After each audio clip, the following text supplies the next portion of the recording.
Aqui tenho 700 gramas. Vou botar aqui na panela. Estão lindas, super gostosas.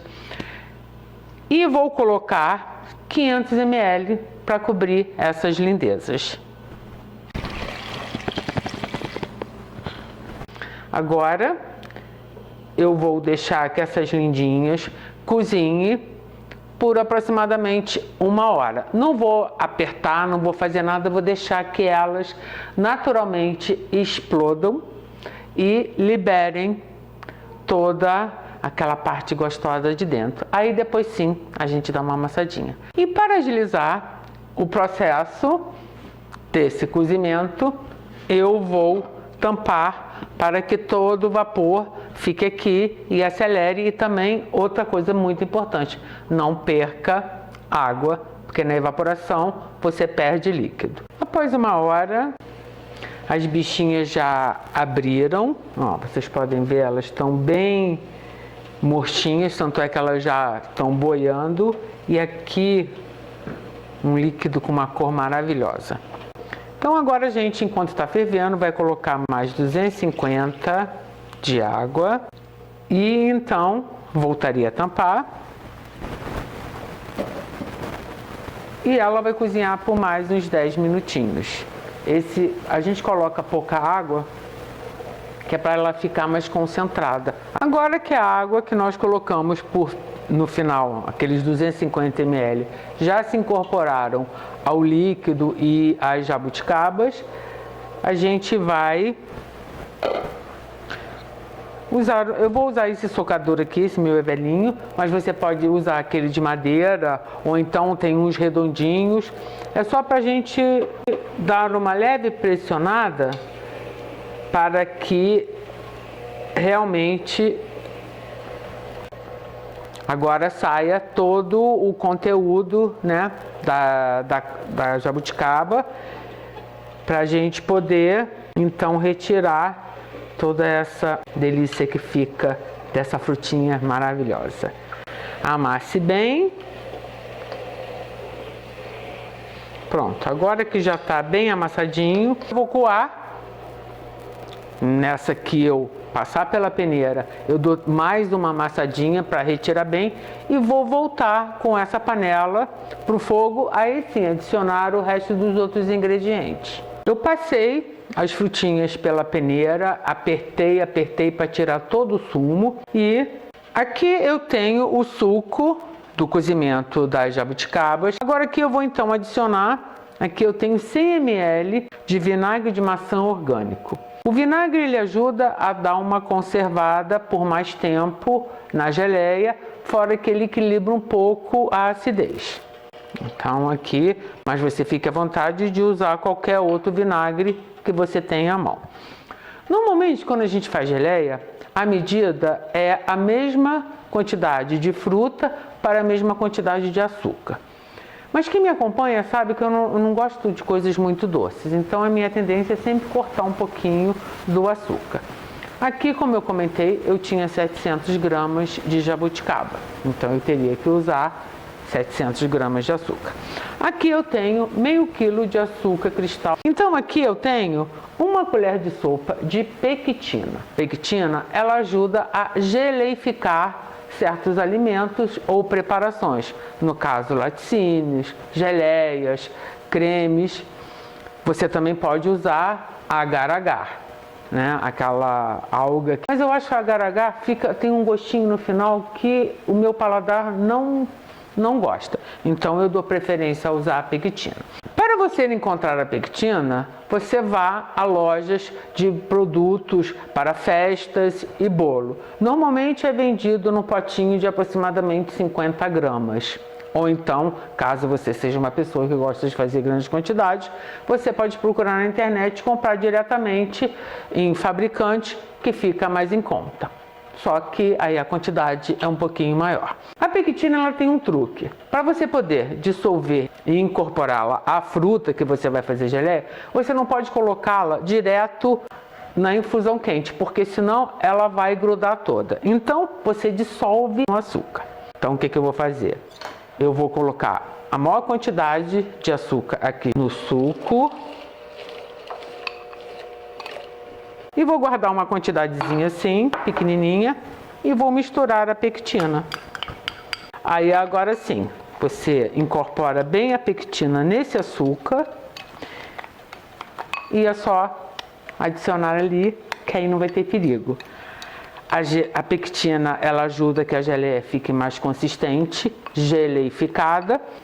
Então agora eu vou incorporar devagarinho, tipo realmente como você estivesse usando gelatina, né? Você vai botando os chuveirinhos e vai assim incorporando, misturando para que ela não grude, fique com aqueles pedaços sem estar dissolvido, como acontece às vezes com gelatina.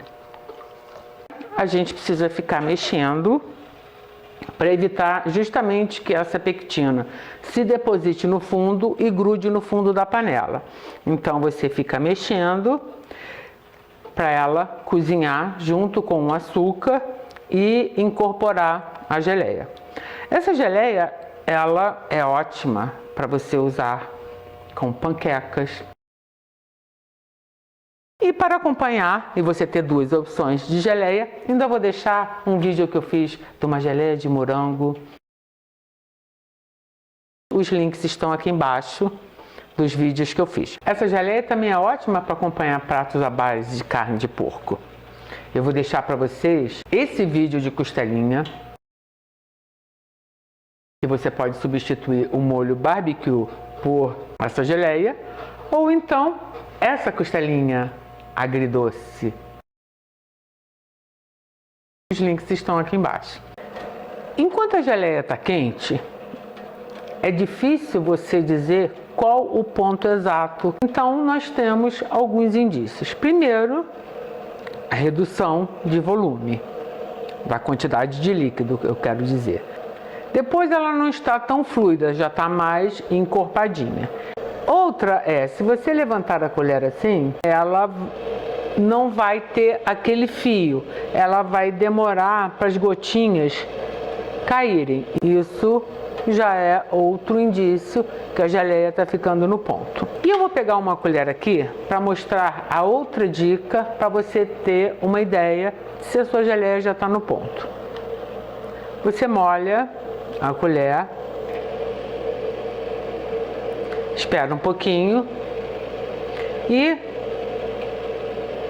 você passa o dedo assim.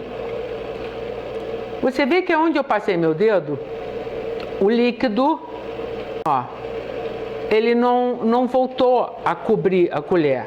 Isso quer dizer o quê? Que ela já está ficando no processo de geleia, gelificação. Então agora, vou só dar mais uma mexidinha. Ah, outra coisa, você pode notar que ele começa a formar uma certa natinha, como se fosse uma nata, caso você demore um pouquinho em voltar a mexer. Vou desligar aqui o fogo e vou retirar para que ela fique fria para a gente consumir. Caso você esteja fazendo uma quantidade grande, que você queira armazenar, principalmente pela fruta estar numa época boa, está na safra, o ideal é você pegar potes esterilizados, é muito fácil, é só você colocá-los depois de higienizados, né, com água e sabão, emborcados numa panela com um pouco d'água e deixar ferver por uns 10 minutos. Já as tampas, que devem ser novas, têm que ser higienizadas com um papel Scottex e um pouquinho de álcool. Então, você vai pegar a geleia quente, colocar no pote com cuidado, usando, se você tiver uma superfície como a minha, fria, não colocar o pote com a geleia quente, porque senão ele vai rachar. Você tampa e leva esse pote de geleia por uma outra panela com água, mais ou menos uns 2 dedos de água, e deixe ferver por uns 10 minutos. Com isso, ele vai criar um vácuo e ela vai durar mais tempo fora da geladeira. Mas como eu fiz uma quantidade pequena, eu vou esperá-lo esfriar e vou botar ou num pote de vidro ou até num pote de plástico, e ela vai ser conservada na geladeira. Como eu usei vinagre, ela vai durar bem uns 2 a 3 meses na geladeira, bem fechadinha. Então, assim que ela esfriar, eu mostro para vocês como ela está deliciosa. Eu vou dar uma dica para vocês. Aliás, eu vou dar duas dicas. Uma, não sei se vocês repararam, a panela que eu fiz era uma panela relativamente grande para a quantidade que foi feita. Por que eu prefiro usar uma panela grande? Porque a superfície de calor vai ser maior, então a receita, ela é uma receita um pouco demorada, ela vai agilizar, porque ela vai ter mais espaço para cozinhar. E outra dica também, eu comentei da redução de açúcar, do uso da pectina. Agora, eu prefiro a geleia mais fluida, não tão grossa igual o tipo geleia de mocotó. Eu vou até mostrar para vocês aqui, ó, como é que ela ficou. Vocês estão vendo, ó. Essa receita, com as quantidades que eu usei, que vou deixar aqui embaixo para vocês listado, rendeu 1 kg de geleia. Eu coloquei em 2 potes, esse grandão aqui pra gente usar aqui em casa, e essezinho daqui eu vou guardar, por isso que eu usei a técnica de dar vácuo, para se aparecer uma pessoa que eu quero fazer um mimo, eu já tenho um presentinho pronto. Se você quiser que a sua geleia fique mais grossinha, mais densa do que essa minha, você deve mantê-la no fogo por mais um tempinho, em foguinho baixo, sempre mexendo. Então, com isso, ela vai reduzir a quantidade de líquido e vai engrossar. Eu prefiro ela assim, porque eu acho que fica bem mais fácil de você colocar na panqueca, na costelinha. Fica uma delícia. E olha que cor maravilhosa que ela ficou. Nossa, ela tá docinha, mas ao mesmo tempo ela tá azedinha do sabor da jabuticaba.